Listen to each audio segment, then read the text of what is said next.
नमस्कार दोस्तों, कैसे हैं आप लोग। उम्मीद है आप सभी अच्छे होंगे। क्या धनखड़ जैसा हाल ओम बिरला का भी होने वाला है? क्या वो इस्तीफा देने जा रहे हैं? इस बात को लेकर सुगबुगाहट चल ही रही थी कि राहुल गांधी को भी संसद से बाहर कर देना चाहिए। भारतीय जनता पार्टी के नेता ऐसा कह रहे हैं और आजीवन उन पर बैन लगा देना चाहिए चुनाव लड़ने के लिए। तो चल क्या रहा है, हो क्या रहा है, करेंगे बात। केपी मलिक जी पत्रकार हमारे साथ जुड़े। सर बहुत बहुत स्वागत है आपका। धन्यवाद हिमांशु जी, आपका भी और आपके दर्शकों का भी।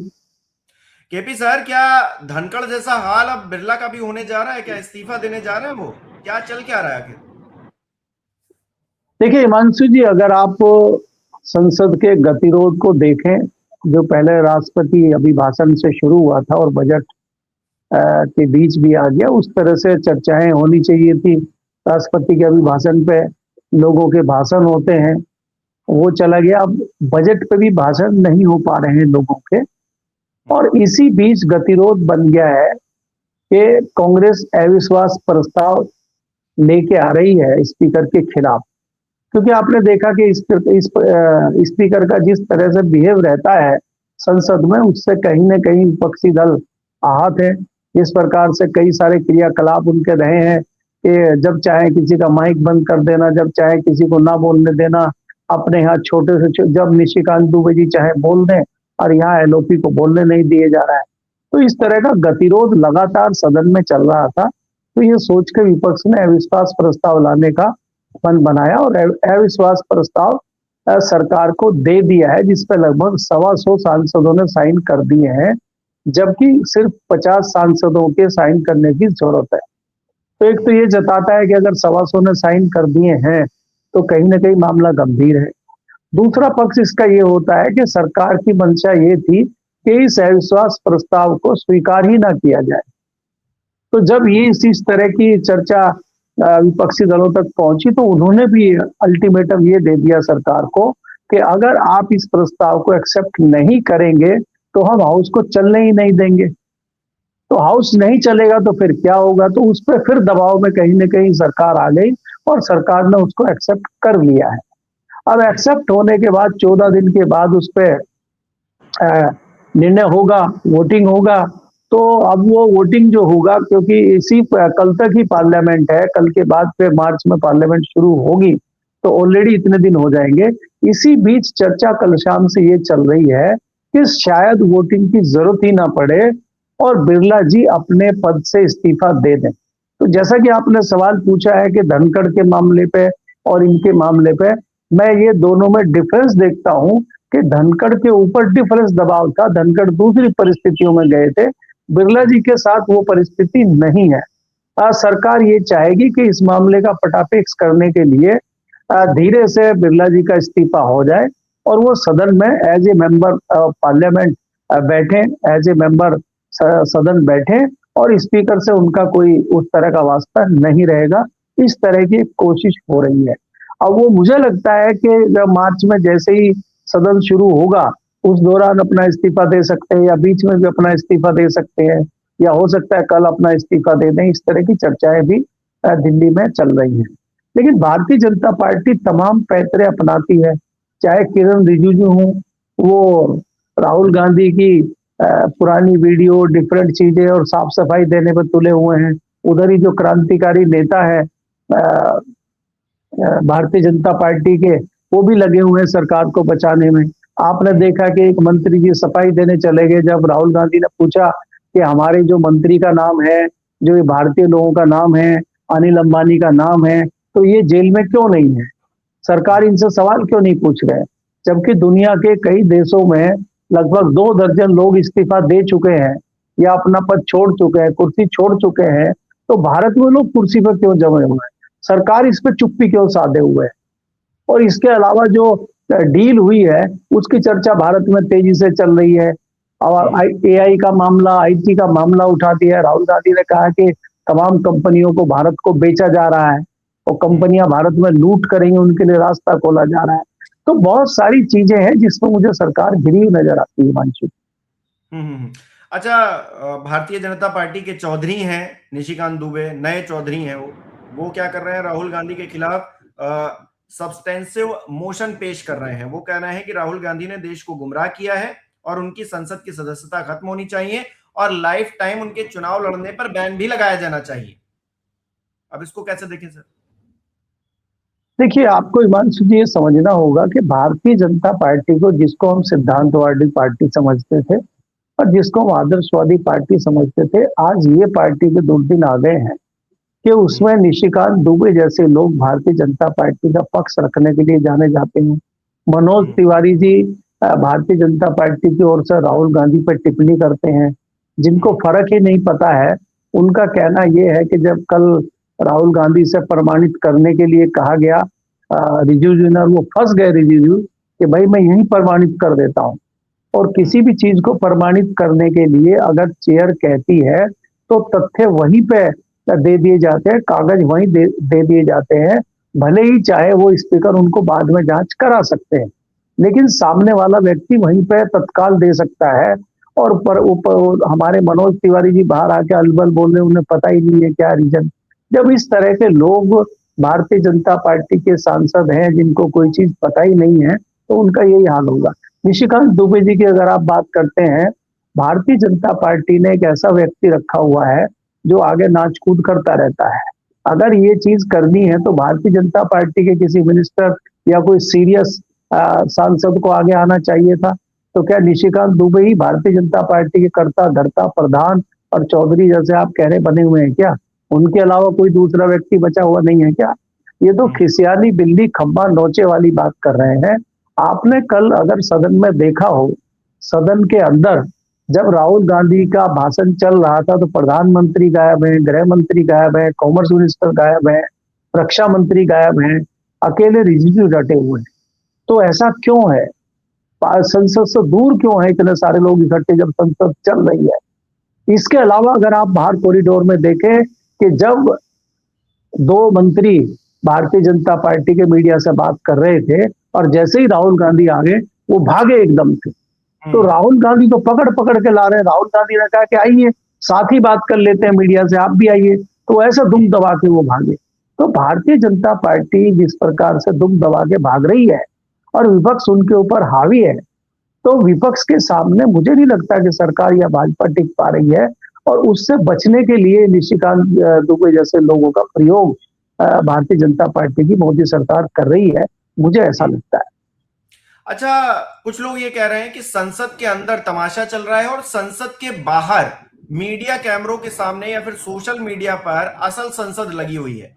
अब रिजिजू साहब को देख लीजिए, वो वीडियो पुराने जो संसद के हैं कि किस तरह से प्रधानमंत्री की चेयर को घेरने की कोशिश की गई, उसका वीडियो शेयर करते हैं। अब उन्होंने शेयर किया है वो जो लोकसभा स्पीकर के चैम्बर में जो घटना हुई, कह ये रहे हैं कि प्रियंका गांधी की मौजूदगी में स्पीकर को गालियां दी गई। अब बताइए, ये अगर आपको कहना ही है या फिर ऑथेंटिकेट ही करना है तो संसद के भीतर क्यों नहीं, सोशल मीडिया पर ये कौन सा तमाशा शुरू हो गया है? संसद चल रही है, संसद में बात ना रखकर संसद में हंगामा करके आप टाइम वेस्ट कर रहे हैं, टैक्स पेयर्स का पैसा जो है उड़ा रहे हैं ऐसे ही, और सोशल मीडिया पर आप जो है सबूत पेश कर रहे हैं। देखिए हिमांशु जी, अगर आप संसद में इस तरह की चीजें रखते हैं तो संसद में आपको तथ्यों के आधार पर चीजें रखनी होती हैं। और सोशल मीडिया पर जो आप चीजें रखते हैं, कल को आप उनसे मुकर जाते हैं, आसानी से मुकर सकते हैं, उसमें आपकी कोई जवाबदेही नहीं होती है। आप कल को ये भी कह सकते हैं ये तो एआई से बनाया हुआ था, ये तो मैंने किया ही नहीं, मेरा तो हैंडल किसी ने जो है कब्जा कर लिया था, मेरा तो हैक हो गया था। आपके पास तमाम बहाने हैं ये सब करने का। यही भारतीय जनता पार्टी अभी तक करती आई है। वो सदन में जवाब नहीं दे पाएगी, वो स्टीम फाइल पर जवाब नहीं दे पाएगी, वो अनिल अंबानी के मामले पे जवाब नहीं दे पाएगी। वो जो डील हुई है, डील पे किस तरह छीछा लेदर और थू थू भारतीय जनता पार्टी की सरकार के ऊपर हो रही है, उसको वो जवाब नहीं देंगे। वो इस तरह के फॉर्मूले, इस तरह के जुमले निकाल के लाएंगे कि राहुल गांधी ने ये कह दिया था, उसने वो कह दिया था। क्या वो उन्होंने वो फुटेज भी दी है कि जब भारतीय जनता पार्टी के सांसद लोकसभा सदन में प्रधानमंत्री के बजट अभिभाषण पे जब बोल रहे थे मनमोहन सिंह, उनके मुंह पे कागज फेंक फेंक के मार रहे थे? वो फुटेज भी दी है क्या रिजिजू जी ने? वो फुटेज भी उनको देनी चाहिए कि भारतीय जनता पार्टी के लोग किस प्रकार से कर रहे थे। तब भी थे क्या निशिकांत दुबे? तब भी रिजिजू बैठे थे क्या? तो आप एक तरफा इस तरह की चीजें देकर लोगों को कब तक भ्रमित करेंगे? मुझे लगता है लोग समझ चुके हैं कि ये मुद्दों से भटक के इधर उधर उलझाने में इनकी रणनीति रहती है, और अब लोग उसमें उलझ नहीं रहे। टीवी चैनलों को आपने भोंपू बनाया हुआ सरकार का, वो भोंपू की तरह भौं भौं करते रहते हैं, उनको लोगों ने देखना बंद कर दिया है। सोशल मीडिया पे जो सच्चाई तथ्यों के साथ आ रही है, लोग उधर जा रहे हैं। इसीलिए मीडिया, जो मेन स्ट्रीम मीडिया है, जो तमाम चैनल हैं, वो सब धीरे धीरे इसीलिए सोशल मीडिया पे शिफ्ट हो रहे हैं। आपने देखा कई चैनलों के यूट्यूब चैनल शुरू हो गए हैं, धीरे धीरे वो अलग अलग अपने सोशल मीडिया पे आने की कोशिश कर रहे हैं। यही कारण है कि जुमलेबाजी जो वहां चल रही है वो यहाँ नहीं चल पा रही है, यहाँ सिर्फ सच्चाई दिखाई दे रही है। तो इसलिए ये सारी चीजें हैं, और इसीलिए जो है किरण रिजिजू हो चाहे दूसरे लोग हो, वो भी इसीलिए सोशल मीडिया पे आके अपनी बात रख रहे हैं, क्योंकि सबसे ज्यादा चीजें फैलाने का मामला यहीं से चल रहा है। जी। अच्छा, मोदी जी अब राज्यसभा जाएंगे, लोकसभा नहीं आएंगे, क्या ऐसा ही होगा? क्योंकि राज्यसभा तो पहुंच गए हैं, लोकसभा में तो उनको खतरा है। तो अब बिड़ला जी मान लीजिए इस्तीफा दे देंगे या फिर आगे चीजें बढ़ जाएंगी, तो फिर लोकसभा में मोदी जी की एंट्री फिर नहीं होगी, बैन लोकसभा में। अब राज्यसभा में ही जो कुछ होगा वो करेंगे। देखिए हिमांशु जी, इस जवाब का इंतजार तो बहुत सारे लोग कर रहे हैं। हम भी लगातार मीडिया पे सवाल पूछ रहे हैं कि जहां पे जिस देश में बांग्लादेश की पूर्व राष्ट्रपति सुरक्षित हो, जिस देश में चाइना से तिब्बत के हवाले से छोड़े हुए जो दलाई लामा जी हैं वो सुरक्षित हों, तमाम दूसरे लोग सुरक्षित हों, वहां हमारे प्रधानमंत्री जी है सुरक्षित हैं, और वो भी सदन में सुरक्षित है। इससे हम लोग बड़े चिंतित हैं। हमारे देश के यशस्वी प्रधानमंत्री हैं, उनके साथ ऐसा नहीं होना चाहिए। और जब हम इसकी तह में जाते हैं, जब हम खतरा पता करते हैं, तो बताया ही जाता है कि कुछ महिला सांसद हैं कांग्रेस की, वो काट लेती है। तो प्रधानमंत्री जी उनसे डरे हुए हैं, इसलिए वो सदन नहीं आ रहे हैं। अब हम दूसरा सवाल ये है कि कब तक सदन नहीं आएंगे, क्या सदन आएंगे कि नहीं आएंगे। ये बहुत सारे सवाल मोदी जी के ऊपर हैं, और मोदी जी उनका जवाब नहीं दे रहे हैं। ना इनके संसदीय कार्य मंत्री दे रहे हैं, ना स्पीकर दे रहे हैं। इस सवाल का जवाब अभी कोई नहीं दे रहा है। लेकिन सवाल ये है कि जो मोदी जी लाल आंख चाइना को दिखाते हैं, 56 इंच का उनका सीना है, वो किसी से डरते नहीं है, वो महिला सांसदों से क्यों डरे हुए हैं सदन में आने से? ऐसा क्या है? और अगर प्रधानमंत्री डरे हुए हैं, प्रधानमंत्री को खतरा है, तो फिर आम आदमी की सुरक्षा आप कैसे करेंगे? आपके पास तो क्रांतिकारी गृह मंत्री है, आपके पास तो विश्व स्तरीय रक्षा मंत्री है, तो ऐसे में प्रधानमंत्री की सुरक्षा को खतरा है, ये जान के हम लोग भी हैरान हैं। जी। अच्छा, मोदी जी संसद के बीच में अगर चले जाएं विदेशी दौरे पर, तो फिर कोई सवाल नहीं खड़े करेगा। राहुल गांधी चले जाते अगर, तो फिर बड़ा हंगामा होता। तो ये जो सीरियस और नॉन सीरियस की बातें होती हैं, जिसमें विपक्ष को हमेशा नॉन सीरियस बताया जाता है संसद के लिए या फिर इस देश के लोकतंत्र के लिए, असल में जो है, जो दिख रहा है, वो उस पर कोई बात नहीं करेगा क्या? अब मोदी जी आ गए हैं, अब मोदी जी भाषण देंगे और सब कुछ जो है चंगा सी हो जाएगा, फिर सोशल मीडिया पर ही चर्चा होगी, सारे देशद्रोही कांग्रेस में ही आ जाएंगे, और कांग्रेस वाले अगर बीजेपी में शिफ्ट हो जाएंगे तो फिर वो वॉशिंग मशीन में धुल जाएंगे, फिर से वही नैरेटिव। देखिए हिमांशु जी, अगर आप देखें, इस पर व्यंग भी किया था कल राहुल गांधी ने। जगदम्बिका पाल जी पीठासीन बने हुए थे, वो आसंदी पे बैठे हुए थे, तो राहुल गांधी ने उनके ऊपर टिप्पणी भी की थी कि आप तो पुराने कांग्रेसी हैं। तो जब तक वो कांग्रेसी थे, उनके ऊपर भी आरोप प्रत्यारोप थे। जब से वो भारतीय जनता पार्टी में आ गए, तो वो उनके दिल के तारे बने हुए हैं, राज दुलारे बने हुए हैं, और यहाँ तक हो गया कि उनको स्पीकर की जगह बिठाया हुआ है, और वो आज राहुल गांधी से बात कर रहे हैं, और जो है आसंदी पर बैठे हुए हैं। तो ऐसे आपके कई सारे लोग हैं जो कांग्रेस से आए, जब वो कांग्रेस में थे तो उनके ऊपर बड़े बड़े जो है आरोप थे, और जैसे ही वो भारतीय जनता पार्टी में आए तो सारे आरोप धुल गए। तो धुल गए तो वो तो washing machine Bharatiya Janata party की है ना, लेकिन उस वॉशिंग मशीन में जो सर्फ एक्सल डालते थे वो अभी खत्म हो गया है। अब वो धुल नहीं पा रहे जो लोग आ रहे हैं। अब पहली बात तो आ नहीं रहे, और जो आ चुके हैं वो भी अब पूरी तरह से नहीं धुल रहे हैं, और उनमें भी बार बार फिर वही कालस वापस आ जा रही है। और उसके चलते ही मुझे लगता था, जिस प्रकार से दिवंगत अजीत पवार ने कहा था कि मेरे पास बहुत सारी चीजें हैं और मैं वापस कुछ कर सकता हूं, और उससे पहले ही उनका निधन हो गया। आपको पता है कल दिल्ली में उनके भतीजे ने आरोप भी लगाए हैं, उन आरोप में कितना दम है ये तो तथ्य सामने आने पे ही पता चलेगा।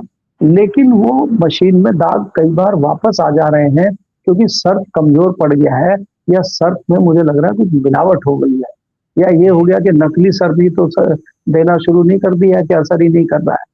क्योंकि आजकल मिलावट बहुत सारी चीजों में चल रही है। इस दौरान खाने में मिलावट है, तेल में मिलावट है। तो सर्फ एक्सल जो भारतीय जनता पार्टी का था, वॉशिंग मशीन में डाल के जो नेताओं को धो दिया जाता था, वो जो सर्फ एक्सल आ रहा है कहीं ना कहीं उसमें भी मिलावट की संभावना है। इसलिए जो तत्काल वाले हमारे लोग हैं, वो हो सकता है कि दोबारा कोई इस तरह की चीजें कर दें कि भारतीय जनता पार्टी की मुश्किलात पैदा हो जाए। तो इसलिए आज भारतीय जनता पार्टी में कोई कुछ भी बोल सकता है और वो वापस कल को कांग्रेस में जा सकता है। अब ये भी खतरे भारतीय जनता पार्टी के ऊपर हैं। अगर भारतीय जनता पार्टी का यही हश्र रहा तो उसमें कई लोग विपक्ष के साथ जा सकते हैं, क्योंकि आपने देखा, और जो आपके एनडीए के सहयोगी संगठन हैं, सहयोगी पार्टियां हैं, अगर तोता मैना जो एजेंसियां हैं, अगर उनकी पकड़ कुछ ढीली पड़ती है तो वो भी निकल ले सकते हैं, क्योंकि वो भी जायजा ले रहे हैं अभी कि क्या स्थिति चल रही है। तो जिस प्रकार से भारतीय जनता पार्टी के सामने चार तरफा हमले और चार तरफा मुश्किलात शुरू हो गए हैं, उससे कई पार्टियां भी अपना आकलन और विश्लेषण कर रही हैं। जी, बहुत बहुत शुक्रिया केपी मलिक जी हमारे साथ जुड़ने के लिए। सियासत में क्या हो रहा है, संसद में क्या हो रहा है, ये समझाने के लिए बहुत बहुत धन्यवाद आपका। हमारे दर्शक किस तरह से देख रहे हैं इस विषय को, संसद चल नहीं पा रही है, सोशल मीडिया पर संसद लगी हुई है, सबूत वहां पेश किए जा रहे हैं, तो आखिरकार हो क्या रहा है देश में, क्या चल रहा है राजनीति में, आपकी समझ क्या कहती है, कमेंट बॉक्स में जरूर बताइएगा। इस वीडियो को लाइक करना, शेयर करना मत भूलिएगा। हमारे चैनल को सब्सक्राइब नहीं किया है तो वो भी जरूर कीजिएगा। आप हमें सहयोग भी कर सकते हैं ज्वाइन बटन पर क्लिक करके। बहुत बहुत धन्यवाद।